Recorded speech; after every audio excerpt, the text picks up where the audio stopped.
Begitulah cepatnya hari itu berlalu.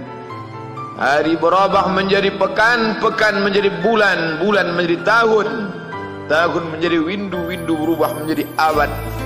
Yang mati hilang, yang dulu hidup kaya, hari ini hanya tinggal kenangan saja. Kemana mereka dulu yang hebat-hebat, bangsawan, para penguasa? Semuanya mati ditelan zaman. Yang tinggal hanya apakah dia orang paling baik, dicatat dengan tinta emas, atau dia orang paling jahat, dihujat, dicaci dan dimaki. Harimau mati meninggalkan belang, gajah mati meninggalkan gading, manusia mati meninggalkan nama, nama yang baik atau nama yang buruk. Wa tilkal ayyamu nudawiluha bainan nas. Demikianlah hari demi hari kami pergantikan di antara manusia. Untuk apa hari ini dirubah Allah Ta'ala? Mengapa hari ini datang silih berganti dan kita ada di dalam zaman itu? Liya'lamallahu alladhina amanu.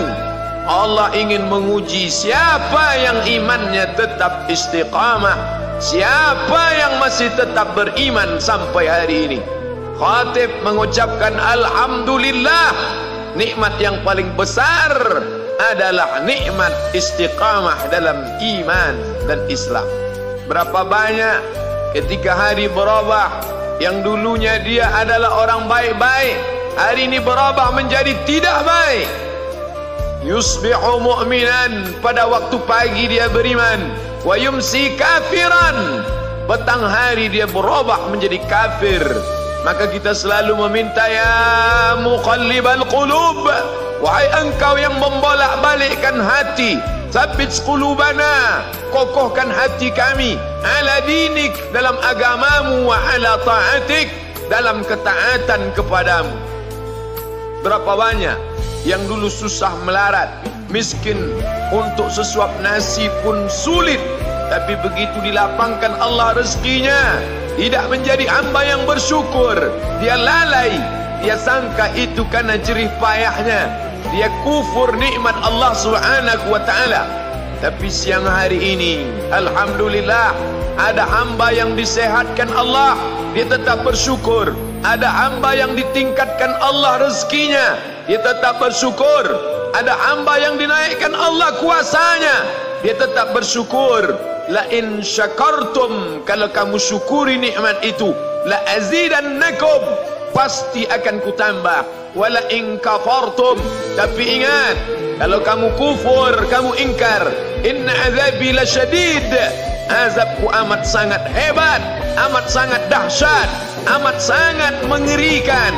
Berapa banyak orang di masa lalu mati dalam azab Allah Subhanahu wa ta'ala.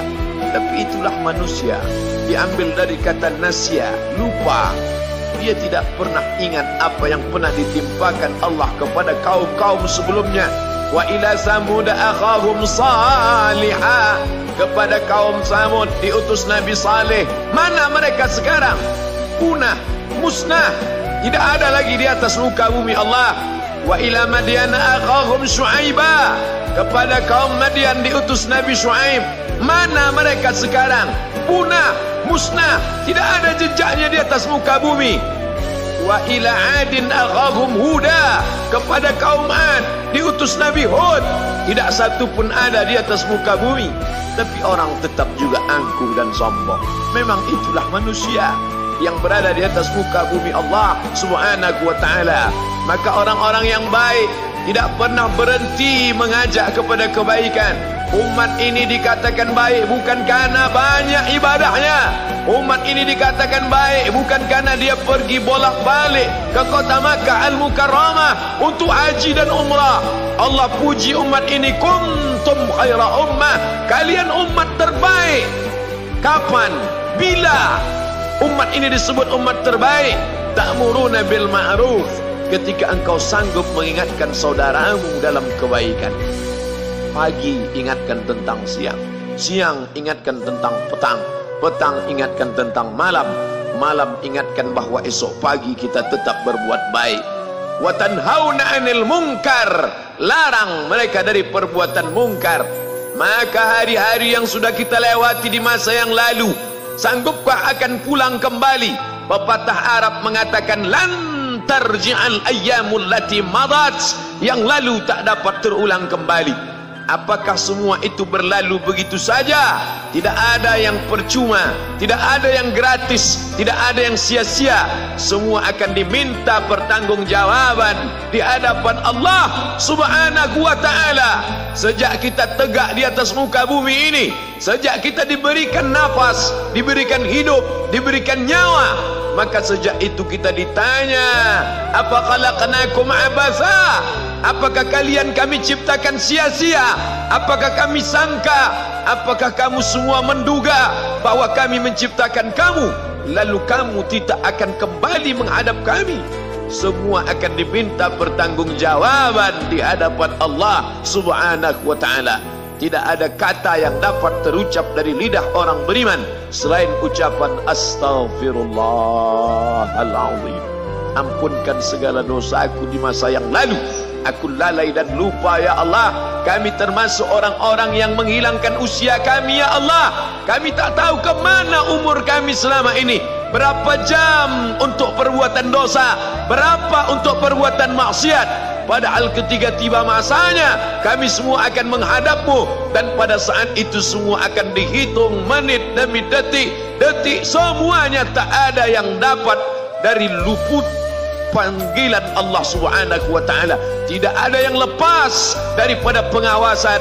Inna alaikum lahafizin, bersama kamu ada malaikat hafazah kiraman mulia katibin, mencatat. Ya'lamuna ma taf'alun, dia tahu semua yang kamu lakukan. Betapa waktu-waktu yang lalu itu tak dapat kita tebus dengan apapun selain kita perbaiki di masa yang akan datang. Tingkatkan kualitas salat berjamaah, tingkatkan membaca Al-Quran. Andai usia kita sudah lanjut, tak dapat kita jemput, maka kita didik anak cucu generasi akan datang menjadi generasi yang Qurani dan Islami. Sab'atun yudhilluhumullah, ada 7 di antara yang dapat naungan Allah. Yauma la dhilla illa dhilluh, hari itu tidak ada naungan kecuali naungan Allah Subhanahu wa ta'ala. Di antara yang mendapat naungan itu adalah syabun, anak muda, nasya'a fi ibadatillah, anak muda yang tumbuh beribadah kepada Allah Subhanahu wa ta'ala. Andai masa muda kita penuh dosa, andai masa muda kita penuh narkoba, andai masa muda kita penuh zina, wal iyadzu billah wa na'udzu billah, jangan sangka Allah tutup pintu taubat. Innallaha la yaghfiru ayyushraka bihi, Allah tak terima taubat orang yang mempersekutukannya. Wa yaghfiru ma duna dzalika liman yasha, tapi taubat selain itu diterima, dibukakan Allah Ta'ala. Mari perbaiki anak menantu, cucu, kawan, sahabat, andai talat, ajak ke jalan Allah Subhanahu wa ta'ala. Itulah salah satu memperbaiki yang masa lalu, kita perbaiki di masa yang akan datang. Di antara tujuan Allah mengapa dia buat kita masih hidup di akhir tahun ini, liya'lamallahu allazina amanu, Allah menguji siapa yang masih tetap dalam istiqamah iman dan Islam. Tujuan kedua, mengapa Allah buat kita hidup sampai hari ini? Wa yattakhidha minkum syuhada, wa yattakhidha minkum syuhada, Allah ingin melihat siapa di antara kita ini yang layak untuk menjadi syuhada. Iskariman, hidup mulia, au mut syahidan, atau mati syahid. Pilihan orang Islam tidak banyak. Kalau hidup, hidup mulia. Kalau mati, mati syahid. Jangan hidup hina, mati terlunta-lunta, tidak diterima Allah Subhanahu wa ta'ala. Hidup mulia atau mati syahid dipersaksikan oleh para malaikat.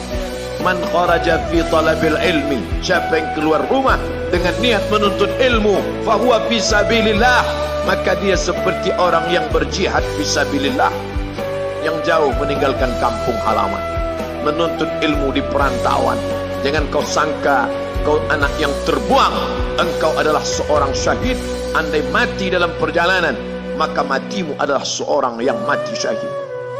Mencari rezeki yang halal, meninggalkan anak dan istri, demi untuk memberikan nafkah, menjaga diri dari riba, menjaga diri dari haram, menjaga diri dari syubhat. Ditinggalkan anak yang masih kecil, istri yang memerlukan kasih sayang. Kutinggalkan kalian bukan karena hawa nafsu, tapi ingin mencari yang halal. Tetesan air mata, penuh keringat dan kerinduan, munajat di tengah malam, dibayar Allah Ta'ala dengan tetesan darah seorang syahid. Man mata duna malihi, siapa yang mati membela kehormatan hartanya, fahuwa syahid, maka dia mati syahid. Betapa seorang yang susah melarat hanya untuk menjaga diri dari yang haram dan syubhat, Allah muliakan dia. Inna akramakum indallah, yang paling mulia di antara kamu di sisi Allah, atqakum, yang paling takut kepada Allah. Ramai kita di rumah Allah ini, yang paling kaya kah yang paling mulia? Tidak. Yang paling ganteng dan paling hebat kuasanya kah yang paling mulia? Bukan. Yang paling berilmu, buya, kiai, ulama, apakah dia yang paling mulia? Tidak ada jaminan. Tapi yang paling takut kepada Allah Subhanahu wa ta'ala, takut terjerumus dalam riba, takut terjerumus dalam syubhat, takut makan haram, sehingga dia biarkan dirinya dalam kesusahan, susah dalam pandangan manusia, melarat dalam pandangan orang kaya, tapi hidup mulia dalam pandangan Allah, para malaikat, nabi dan rasul. Hari ini orang itu dikatakan bodoh, hari ini dia dikatakan goblok, hari ini dia dikatakan kamu tolol sekali. Mengapa tidak kamu pakai kekuasaanmu? Mengapa tidak kamu pakai kesempatan? Hidup hanya sekali, pakailah sesuka hati. Tapi dia takut kepada Allah Subhanahu wa ta'ala. Pagi dan petang dia katakan, Allahumma ajirna minan nar, Allahumma ajirna minan nar, Allahumma ajirna minan nar. Selamatkan kami, aku, istriku, anakku, keluargaku dari api neraka ya Allah.